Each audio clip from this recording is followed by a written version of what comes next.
एक बार की बात है, कबीर जी की पुत्री का विवाह तय हो गया। कबीर जी चुल्हा थे, वे सारा दिन कपड़ा बुना करते। संध्या होते ही अपने आसन पर बैठकर प्रभु ध्यान में मग्न हो जाते। अक्सर गांव वाले उन्हें देखकर आपस में बातें किया करते कि कबीर तो सारा दिन प्रभु भक्ति में लीन रहता है, उसे अपनी पुत्री के विवाह की कोई चिंता ही नहीं। पता नहीं कबीर बारातियों का स्वागत करेगा भी या नहीं। उसने तो अभी तक दान दहेज का बंदोबस्त भी नहीं किया। दूसरी तरफ लड़के वालों के कानों में भी ये खबर पहुंचा दी कि कबीर ने विवाह की तैयारियां अभी तक शुरू ही नहीं की, जबकि विवाह होने में कुल 3 दिन ही शेष बचे थे। कबीर जी की माता को जब पता चला कि उनके पुत्र के बारे में लोग तरह तरह की बातें कर रहे हैं, तो वे रोते रोते कबीर के पास आईं और बोली, बेटा तुम सारा दिन राम राम ही करते रहते हो। अगर तुम इतना समय अपने काम में लगाते तो इतना धन कमा सकते थे जिससे अपनी बेटी का विवाह तो संपन्न हो सके। कबीर जी ने कहा, माँ मैं सारा दिन काम ही तो करता हूँ और कुछ समय जो मिलता है मैं प्रभु भक्ति में लगा देता हूँ।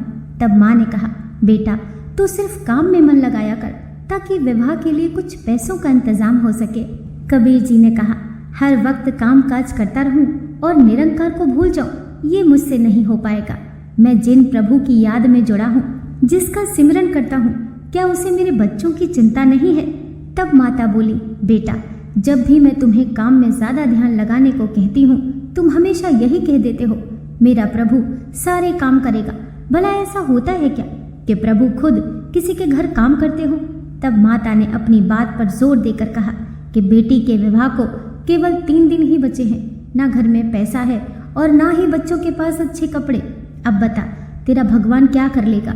उसी समय माता अपने कमरे से एक खद्दर का थान ले आई और बोली, ये थान मैंने तेरे से छुपा कर रखा था, नहीं तो तूने किसी साधु संत को सारा थान ही दान में दे देना था। इसीलिए अब तुम ये थान बाजार में ले जाकर बेच आओ और उसमें से जो कुछ पैसे मिलेंगे उसमें अपने बच्चों के लिए और अपने लिए नए कपड़े सिलवा लो। इतिहास में दर्ज है कि कबीर जी अपनी माता के कहे अनुसार खद्दर के थान को बाजार में बेचने निकल पड़े। अभी वे कुछ ही दूर गए थे कि रास्ते में उन्हें एक साधु मिला। कबीर जी से ही कबीर जी के घर का पता पूछने लगा। तब कबीर जी ने कहा, कहो क्या काम है? तो उसने कहा, मुझे कपड़ों की जरूरत है। सुना है कबीर बड़ा रहम दिल और दानी है, मैं उसके घर से कुछ कपड़ा ले आऊंगा। कबीर जी ने सोचा, अगर ये साधु मेरे घर गया तो कहीं मेरी माता कुछ अपशब्द न बोल दे। तो उन्होंने अपने थान में से ही कुछ कपड़ा काट कर साधु को दे दिया। तब वह साधु कहने लगा, इतने से कपड़े से मेरा क्या बनेगा? मुझे तो तुम कबीर जी का घर बता दो, क्योंकि मुझे ज्यादा कपड़ा चाहिए। कबीर जी ने पूछा, आपको कितना चाहिए? तब साधु ने उत्तर दिया, सारा थान ही काफी होगा। कबीर जी ने एक पल भी न सोचा और सारा का सारा थान उस साधु के हाथ में दे दिया। उन्होंने साधु को सारा थान तो दे दिया, पर रास्ते में सोचने लगे, अब मैं घर जाकर माता को क्या जवाब दूंगा? मेरे पास तो एक भी पैसा नहीं है। कबीर जी ने तब विचार बनाया कि वे घर ही नहीं जाएंगे। इस प्रकार कबीर जी गंगा के किनारे राम नाम में लीन होकर प्रभु के आगे विनती करने लगे, हे प्रभु, मैंने सारी जिंदगी तेरे पर भरोसा रखने की बातें लोगों से कही हैं कि जो प्रभु पर भरोसा करता है प्रभु उसके सारे काम करता है।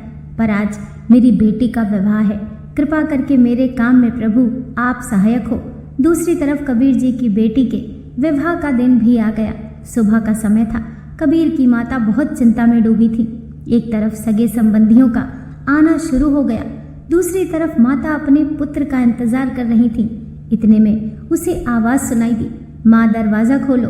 खुशी से दौड़ती हुई माँ जब बाहर आई तो देखा कि उनका पुत्र कबीर बैलगाड़ी पर विवाह के लिए ढेर सारा सामान लाद कर खड़ा था। माँ हैरान होकर पूछने लगी, बेटा ये सारा सामान कहाँ से लाए हो?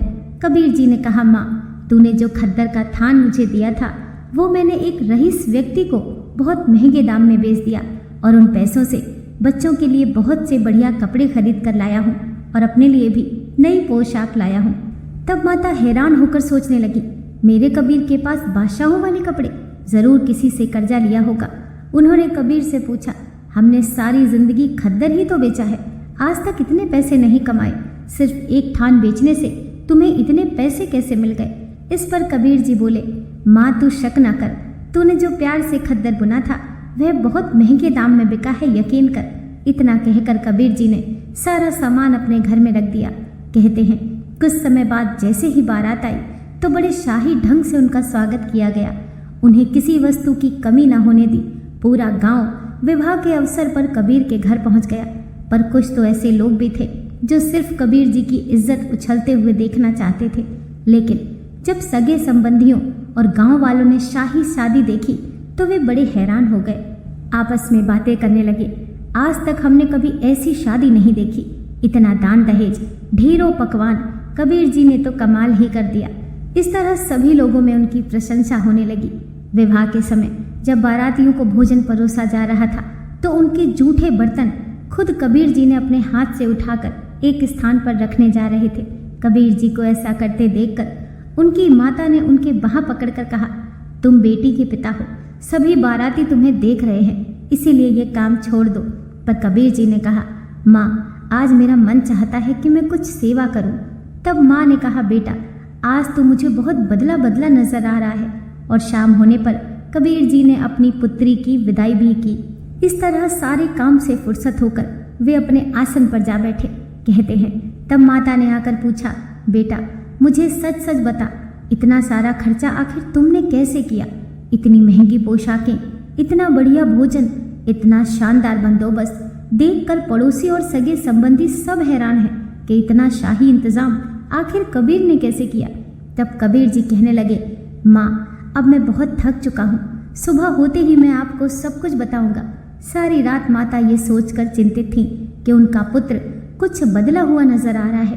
पहले तो उसने आज तक मुझसे कभी कोई बात नहीं छुपाई और ना ही मैंने उसके पास कभी इतने पैसे देखे हैं, पर अचानक मेरा पुत्र इतना धनवान कैसे हो गया। इस तरह सोचते सोचते जब दिन निकला तो माता कबीर के कमरे में फिर से आई और अपने पुत्र को वहां ना पाकर ढूंढने लगी, पर कबीर जी का कोई अता पता नहीं था। तब माता ने सगे संबंधियों से कबीर के बारे में पूछा तो वे बोले, तुम रात को कबीर के साथ बहस कर रही थी, हो सकता है वो कहीं नाराज होकर चला गया हो। तब माता को याद आया कि अक्सर कबीर नाराज होकर गंगा नदी के तट पर चला जाता है। माता गंगा नदी के पास जैसे ही पहुंची कि कबीर सर झुकाकर वहां चुपचाप शांत मुद्रा में बैठे थे। माँ ने तब जोर से हिलाकर कहा, बेटा तुमने अपनी बेटी का इतना शानदार विवाह किया और तू अब मेरी छोटी सी बात का बुरा मानकर घर से आ गया। आखिर मैं तेरी माँ हूँ, मेरे मन में अगर कोई दुविधा है तो क्या तुझसे पूछने का मुझे कोई अधिकार नहीं? सभी रिश्तेदार, पड़ोसी और मित्र तेरी कितनी प्रशंसा कर रहे हैं कि कबीर की बेटी का विवाह देखने योग्य था। सारे गांव में तेरा गुणगान हो रहा है और तू मेरी जरा सी बात का बुरा मानकर यहाँ आकर बैठ गया। ऐसी बातें सुनकर कबीर जी हैरान होकर एकदम खड़े हुए। पूछने लगे, माता मैं तो मन ही मन अपने आप को धिक्कारता हुआ 3 दिन से घर आया ही नहीं, तो कमाली का विवाह कैसे हो गया? माता हैरान होकर तब बोली, पुत्र सारा विवाह तो तुमने खुद अपनी उपस्थिति में किया है। बैलगाड़ी में सारा विवाह का सामान खुद खरीद कर लाए हो, शाही पोशाकें लाए हो, अपने हाथों से पुत्री का कन्यादान किया है, तो फिर अब ऐसी अजीब सी बातें क्यों कर रहे हो? माँ ने कहा, बेटा अगर तुम मुझसे नाराज है तो पहले घर चल, वहीं चलकर मैं तुझसे पूरी बात करूंगी। इस तरह कबीर जी अपनी माता की आज्ञा मानकर घर को चल पड़े। रास्ते में कुछ लोग आपस में बातें कर रहे थे, ऐसी शादी तो आज तक नहीं देखी, इतना दान दहेज और बहुत सारे पकवान, वाह भाई वाह, मज़ेदार लजीज व्यंजन बोलते हुए वे लोग आगे बढ़ गए। कबीर जी ने सोचा कहीं वे सब ये मेरा मजाक तो नहीं बना रहे, तो वे जल्दी जल्दी घर की तरफ जाने लगे। घर पहुंचते ही वहां का नज़ारा देखकर वे हैरान रह गए। पूरा घर चमचमा रहा था, चारों तरफ लोग वाह वाह कर रहे थे। कबीर जी सोचने लगे, जब मैं 3 दिन से घर आया ही नहीं तो मेरी अनुपस्थिति में इन सब के अनुसार घर में फिर कौन था जो मेरा रूप धारण करके सारा काम कर गया? कबीर ने माता से कहा, माँ मुझ पर यकीन कर, मैं तो 3 दिन से घर आया ही नहीं। तूने जो खद्दर का थान बेचने के लिए मुझे बाजार भेजा था वह तो मैंने रास्ते में किसी साधु के मांगने पर उसे दे दिया। मेरी जेब में एक भी पैसा नहीं था, तो फिर मैं किस मुंह से घर आता? बेटी के ससुराल वाले मुझसे सवाल करते कि पिता होने के नाते अपना फर्ज भी ना निभा सका। तब माँ ने कहा, याद कर पुत्र, जब तू कल बारातियों के जूठे बर्तन उठा रहा था तो मैंने तेरा हाथ पकड़कर काम करने से मना किया था, क्या तुझे ये भी याद नहीं? इतना सुनकर कबीर जी की आंखें आंसुओं से भर गईं। उन्हें सारी बात समझ में आ गई कि मेरी जगह मेरा रूप धारण करके खुद परमात्मा घर आया था। फिर वे सोचने लगे कि वह परमात्मा इतना दयालु है कि जो अपने सेवक की इज्जत बचाने के लिए खुद सेवक बनकर अपने भक्त के घर खुद काम करके जाता है, इस तरह अपने सेवकों की रक्षा करता है। तब माँ ने पूछा, बेटा अगर वो तू नहीं था तो वह कौन था जो तेरे रूप में सारा काम संवार गया? कबीर जी ने कहा, माँ तू अक्सर मुझसे गुस्सा होकर कहा करती थी कि इतनी भक्ति करके क्या मिलेगा? क्या प्रभु भी किसी के काम खुद करने आते हैं? प्रभु ने मुझे अपनी भक्ति में लगाया है, वही प्रभु मेरा रूप बनाकर सारे काम कर गया। इतने वचन सुनकर तब माता ने कहा, तू ठीक कहता है, खुद प्रभु ने ही मेरी लाज रखी है। ये कहकर माता की आंखें आंसुओं से भर गईं। इससे ये पता चलता है कि जो इंसान निस्वार्थ भाव से प्रभु की भक्ति करता है, फिर प्रभु ऐसे भक्तों को कभी मुसीबत में फंसने नहीं देते। दोस्तों, आशा करती हूँ आज की कथा आपको ज़रूर पसंद आई होगी। वीडियो पसंद आई हो तो लाइक कीजिए, चैनल को सब्सक्राइब कीजिए। मिलते हैं नेक्स्ट वीडियो के साथ।